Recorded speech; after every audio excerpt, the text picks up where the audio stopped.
da nekaj dodam k temu članku o kortizolu in o uravnavanju kortizola oziroma o preprečevanju preizčrpanosti naše nadledvične žleze. Nekaj bom več povedal glede tega testiranja, katerega omenjam v samem članku, in sicer zakaj priporočam svojim strankam in tudi vsem, ki boste ta članek prebrali, da se odločite za testiranje kortizola, in v bistvu najbolj učinkovit način je, da to naredite iz sline.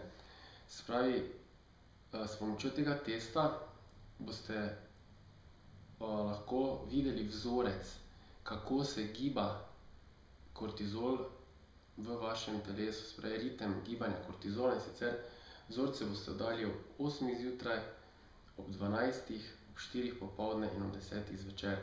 In iz recimo 4 točk v dnevu lahko ugotovimo neki vzorec gibanja.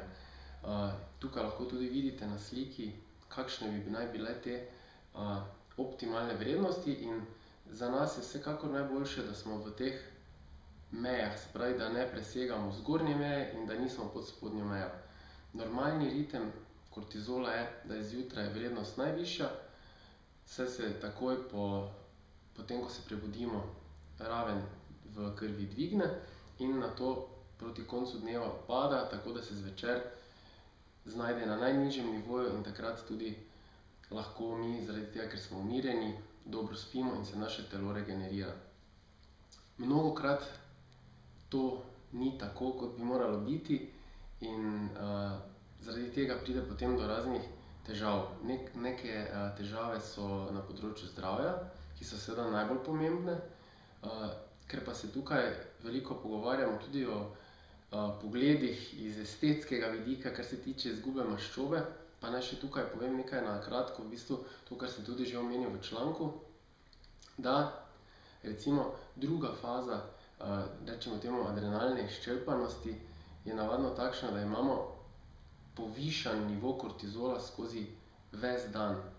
In ko se znajdemo v takšnih situacijah, kar je velikokrat danes v vsakdanjem življenju, zaradi tega, ker imamo veliko stresa in tako naprej, to prekomerno izločanje kortizola povzroča prekomerno višanje krvnega sladkorja. Saj ena izmed funkcij kortizola tudi, da sprošča zaloge sladkorja v kri.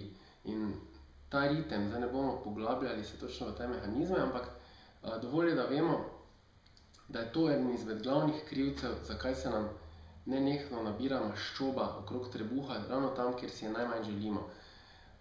Iz tega razloga je zelo pomembno, da uredimo ta ritem kortizola, da bo takšen, kot mora biti.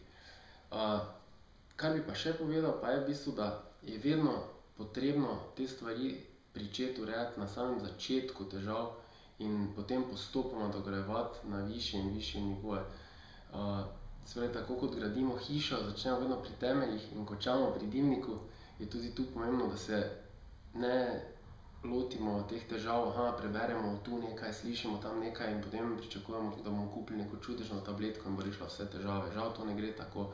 V bistvu je potrebno sploh pri nadledvični žlezi in pri ritmu kortizola paziti na to, da prvo res izločimo tiste stvari iz našega življenja, ki nam rušijo ta ritem. To so navadno živila, katera nam povzročajo razne intolerance, napačno treniranje, se pravi prekomerna in neprimerna vadba, dražeče stvari iz življenja izločimo, se pravi, da se tudi prekomerno ne žveciramo, kolikor se le da, da popravimo spanec in tako dalje. Potem v drugem koraku, da si nekako zagotovimo te mikroelemente, ki jih naše telo nujno potrebuje za optimalno delovanje, in šele, ko to vse skupaj uredimo, kar seveda spet lahko ugotavljamo z krvnimi testi in tudi nekaj subjektivno ocenimo iz počutja, pridemo do tretjega koraka, in to je potem kakšne specialne stvari, se pravi, da se ureja ta ritem kortizola še z kakšnimi posebnimi dodatki.